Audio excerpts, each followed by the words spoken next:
நிதி ஒதுக்கீடு செஞ்சாச்சு, தண்ணி இருக்கு, ஸ்கீம் ஓகே பண்ணியாச்சு.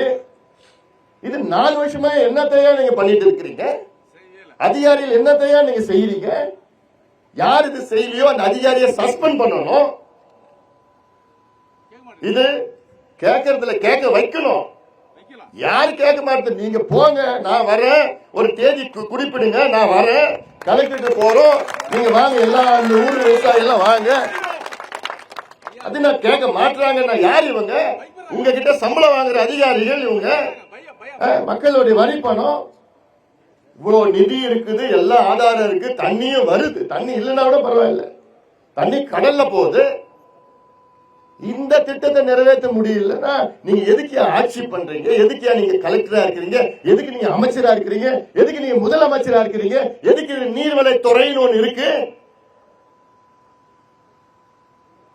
எவ்வளவு சாதாரணமா செஞ்சுட்டு போனாங்க. இன்னைக்கு என்ன போராடணுமா? திட்டம் வர்றதுக்கும் போராடணும், திட்டம் வந்து அறிவிச்சு நிதி ஒதுக்கீடு செஞ்ச பிறகும் போராடணுமா? அப்ப வாழ்க்கை என்னையா? போராட்டம் தானையா? போராட்டம் செய்து திட்டத்தை அறிவிச்சு திட்டத்துக்கு நிதி ஒதுக்கீடு செஞ்சு அந்த திட்டத்தை நிறைவேற்ற முடியலன்னா உங்களுக்கு எல்லாம் எதுக்கியா ஆட்சி? எதுக்கியா நிர்வாகம்? நீங்க எல்லாம் நிர்வாகம் செய்த தகுதி அற்றவர்கள். நான் யார சொல்றேன்?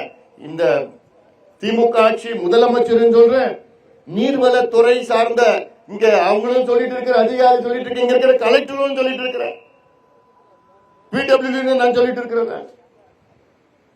இதை விட என்ன பண்ணிட்டு இருக்கீங்க?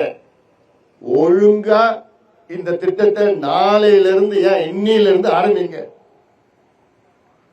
இல்ல மிகப்பெரிய அளவில் அத்துணை விவசாயி தர்மபுரியும் கிருஷ்ணகிரியும் 2 மாவட்டத்தை சேர்ந்த விவசாயிகளை வர வச்சு நாங்க சாலை மறியல், எந்த மறியல? நேஷனல் ஹைவேஸ், சும்மா இந்த சின்ன ரோட்லாம் இல்ல, நிறுத்திடுவோம் எல்லாத்தையும். எங்களுக்கு தெரியும் எப்படி பண்ணணும் தெரியும். அதனால ஒழுங்குமுறையா இதை பண்ணிடுங்க. திட்டம் அறிவிச்சாச்சு, நிதி ஒதுக்கீடு செய்யுது, ஆனா இதை நடைமுறைப்படுத்தாம இங்க செய்யறது நியாயம் கிடையாது. இதை ஒழுங்கா நீங்க விரைவில் செய்யணும். நாளைக்கே கலெக்டர் கூட்டம் போடணும். 2 கலெக்டரும் சரி, கிருஷ்ணகிரி கலெக்டரும் தர்மபுரி கலெக்டரும் கூட்டம் போட்டு அதிகாரிகளை வர வச்சுக்கிட்டு வேகமா செய்ய திட்டத்தை நிறைவேற்றணும். சீக்கிரமா நிறைவேற்றணும். இல்ல நாங்க வேலை ஆரம்பிக்கலன்னா இன்னும் 10 நாள் 20 நாள் இல்ல 1 மாதத்துல மறுபடியும் வருவேன். நான் வந்து அப்போ நம்ம சாலை மறியல் வச்சுக்கலாமா? இல்லன்னா இவங்களுக்கு வேற விதமா கேட்க மாட்டாங்க, தெரியாது அவங்களுக்கு எல்லாம். அதனால இது சாலை மறியல் தான் இங்க மட்டும் இல்ல, நேரம் அங்க பார்டர் ஓசூர்ல இருந்து நடக்கும், இந்த பக்கம் சேலத்து வரைக்கும் நடக்கும். அந்த பக்கம் இந்த ரோடு பிளஸ் அந்த ரோடு, பெங்களூரு சென்னை ரோடு சாலை அதுவும் அடிச்சிடுவோம். பெங்களூரு சேலம் ரோடு, கோயம்புத்தூர் ரோடு எல்லாத்தையும் 2த்தையும் அடிச்சிடுவோம். அதனால இதெல்லாம் தமிழக அரசுக்கு நான் கேட்கிற கோரிக்கை, நியாயமான கோரிக்கை. உடனடியாக இந்த திட்டங்களை, இந்த 2 திட்டங்கள், இடது கால்வாய் திட்டம், வலது கால்வாய் திட்டம், இதை நிறைவேற்றுங்க. இப்ப எனக்கு இந்த ரமேஷ் எல்லாம் சொன்னீங்க, இதெல்லாம் நம்ம ஆட்சி வந்துடும் இன்னொரு 6 மாசத்துல. சாதாரண வேலை. சின்னளவு தடுப்பணை கட்டி நீரேற்று மூலமா ஏற்றிட்டு போனா இந்த பக்கம் ஒரு 14 ஏரி. நம்ம அவர் சொன்னாரு, இங்க இருந்து ஒரு மாற்றுல ஒரு நீரேற்று மூலமா கிட்டத்தட்ட ஒரு 20 ஏரி பயன்படும். இதுதான் வேணும், இதான் வேணும்.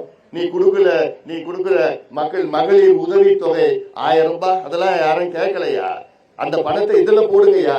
விவசாயிகளும் இங்க வேலை வாய்ப்பு உருவாகும், குடிநீர் பிரச்சனை தீரும், எல்லாம் இருக்கும். உங்களுடன் ஸ்டாலின், அவங்களுடன் ஸ்டாலின், இவங்களுடன் ஸ்டாலினா ஏமாற்று திட்டத்துல அறிவிக்காதீங்க. உண்மையான இந்த திட்டம், இது போன்ற திட்டங்களுக்கு நீங்க வேலையை செய்யுங்க, வேலையை ஆரம்பிங்க. இல்லைன்னா மிகப்பெரிய போராட்டங்கள் செய்ய நாங்கள் காத்து கொண்டிருக்கிறோம். நாங்க யோசிக்க மாட்டோம், தயங்க மாட்டோம். எங்களை பத்தி தெரியும்.